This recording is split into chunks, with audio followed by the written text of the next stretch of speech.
उसने जरा सी बात पर हंगामा खड़ा कर दिया, या फिर उसने जरा सी बात पर हंगामा मचा दिया। यहाँ पर हंगामा खड़ा मत करो, या फिर यहाँ पर हंगामा मत मचाओ। अगर उसे पता चल जाएगा तो वह हंगामा खड़ा कर देगा, या फिर अगर उसे पता चल जाएगा तो वह हंगामा मचा देगा। गाइस, इस तरह के सेंटेंसेस को इंग्लिश में बोलने के लिए कौन से स्ट्रक्चर का यूज किया जाता है, चलिए देखते हैं। इस तरह के सेंटेंसेस को बोलने के लिए जिस स्ट्रक्चर का यूज किया जाता है वह है कॉजस सीन, जिसका मतलब होता है हंगामा खड़ा कर देना या फिर हंगामा मचा देना। दोनों का एक ही सेंस होता है, बस कहने का फर्क होता है। तो चलिए इसको यूज करने का कंप्लीट रूल जान लेते हैं। सबसे पहले बोला जाता है सब्जेक्ट, उसके बाद हेल्पिंग वर्ब, फिर बोला जाता है कॉजस सीन, फिर उसके बाद अदर वर्ड। गैस, एक और बात बता देना चाहूंगा, जो कॉजस सीन है, यहाँ पर जो कॉज है वो एक वर्ब है, वो टेंस के अकॉर्डिंग उसकी फॉर्म चेंज होती जाएगी। जैसा टेंस होगा वैसे इसकी फॉर्म होगी। तो चलिए इसे और बेटर तरीके से सीखने के लिए कुछ एग्जांपल्स लेते हैं। यहाँ पर हंगामा खड़ा मत करो, या फिर यहाँ पर हंगामा मत मचाओ। Don't cause a scene here. अगर उसे पता चल जाएगा तो वह सबके सामने हंगामा खड़ा कर देगा, या फिर अगर उसे पता चल जाएगा तो वह सबके सामने हंगामा मचा देगा। If he comes to now he will cause a scene in front of all. उसकी गर्लफ्रेंड ने जरा सी बात पर हंगामा खड़ा कर दिया, या फिर उसकी गर्लफ्रेंड ने जरा सी बात पर हंगामा मचा दिया। His girlfriend caused a scene over such a trifles. वह बात बात पर हंगामा खड़ा कर देती है। She causes a scene on every single matter.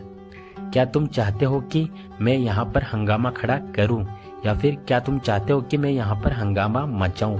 Do you want me to cause a scene here? किससे पूछकर तुम मेरा मोबाइल चला रहे हो? किससे पूछकर तुम वहां गए? किससे पूछकर वह यहाँ आ रहा है? किससे पूछकर बैठे तुम यहाँ? गैस, इस तरह के सेंटेंसेस जब बोलने की बारी आती है तो काफी लोग कंफ्यूज्ड हो जाते हैं कि इन्हें इंग्लिश में कैसे बोला जाए।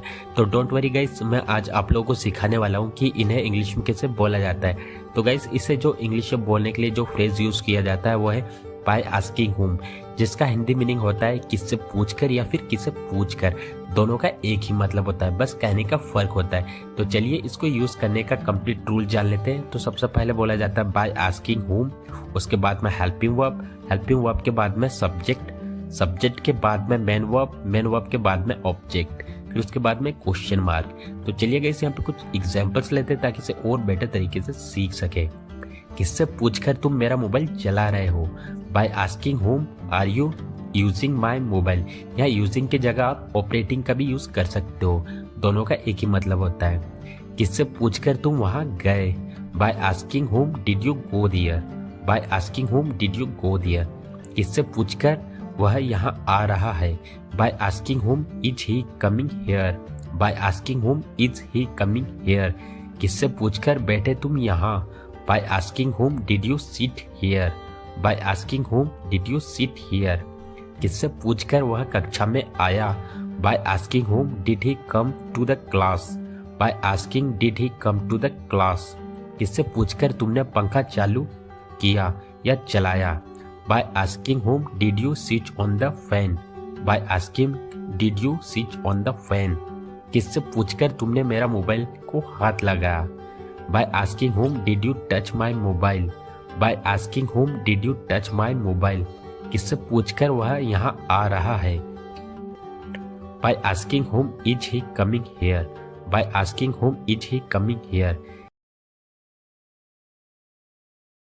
लाइट को भी अभी जाना था, तुम्हें भी अभी आना था, उसे भी अभी जाना था, तुम्हें भी अभी बताना था। तो गाइस, इस तरह के सेंटेंसेस अक्सर हम हमारे डे टू डे लाइफ में न जाने कितने ही बार इनका यूज करते हैं। तो डोंट वरी, आज की इस वीडियो में मैं आप लोगों को सिखाने वाला हूँ कि इन्हें इंग्लिश में कैसे बोला जाता है।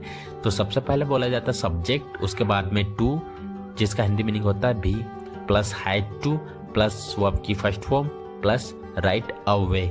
गाइस, यहाँ सेंटेंस के एंड में क्वेश्चन मार्क ना लगाए, क्योंकि इस तरह के सेंटेंसेस में हमें सामने वाले को पूछते नहीं है, सिंपली बोलते हैं। ये सिंपली स्टेटमेंट होती है। तो आइए यहाँ पे कुछ एग्जांपल्स लेते हैं ताकि इसे और बेटर तरीके से सीख सके। लाइट को भी अभी जाना था, the power to had to go off right away. The power to had to go off right away. तुम्हें भी अभी पूछना था. You too had to ask right away. You too had to ask right away. उसे भी अभी आना था. He too had to come right away. He too had to come right away.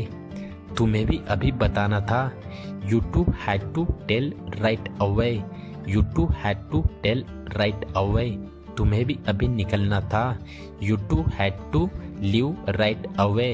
You too had to leave right away. तुम्हें भी अभी मिलना था. You too had to meet right away. You too had to meet right away. तुम्हें भी अभी खाना खाना था. You too had to eat the food right away. You too had to eat the food right away. उसे भी अभी जाना था. Too had to go right away. She too had to go right away. वह मन ही मन में मुस्कुरा रही थी. मुझे मन ही मन में बहुत गुस्सा आ रहा था. मुझे पता है तुम मन ही मन में कुछ बोल रहे हो. मैंने मन ही मन में भगवान से प्रार्थना की. गाइस, इस तरह के सेंटेंसेस के बोलने के लिए कौन से रूल का यूज़ किया जाता है, आइए देखते हैं. तो गाइस, इसे बोलने के लिए इनवर्डली का यूज़ किया जाता है, जिसका हिंदी मीनिंग होता है मन ही मन में या फिर अंतरात्मा में. तो आइए इसको यूज़ करने का कंप्लीट रूल जान लेते हैं. सबसे पहले बोला जाता है सब्जेक्ट, उसके बाद में हेल्पिंग वर्ब के बाद इनवर्डली, उसके बाद में मेन वर्ब के बाद में ऑब्जेक्ट. और यहाँ पे बता देना चाहूँगा एक और बात, जो हेल्पिंग वर्ब है और जो मेन वर्ब है वो हमारे सब्जेक्ट और टेंस के अकॉर्डिंग चेंज होती जाएगी. जैसा हमारा सब्जेक्ट होगा वैसे इसकी फॉर्म होगी. तो चलिए इसे और बेटर तरीके से सीखने के लिए कुछ एग्जाम्पल्स लेते हैं. वह मन ही मन में मुस्कुरा रही थी. She was inwardly smiling. She was inwardly smiling. मैं मन ही मन में गुस्सा था. I was inwardly angry. I was inwardly angry. मुझे मन ही मन में गुस्सा आ रहा था. I was inwardly getting angry. I was inwardly getting angry. मैंने मन ही मन में भगवान से प्रार्थना की. I inwardly prayed to God. I inwardly prayed to God. वह मन ही मन में बात कर रही थी. She was inwardly talking. She was inwardly talking. वह मन ही मन में सोच रहा था. He was inwardly thinking. He was inwardly thinking. तो गाइस, आज के लिए बस इतना ही. अगर आपको वीडियो अच्छा लगा है तो वीडियो को लाइक करें, साथ ही साथ में चैनल को सब्सक्राइब करना ना भूलें. मिलते हैं नेक्स्ट वीडियो में. Till then take care and keep practising. Have a fun.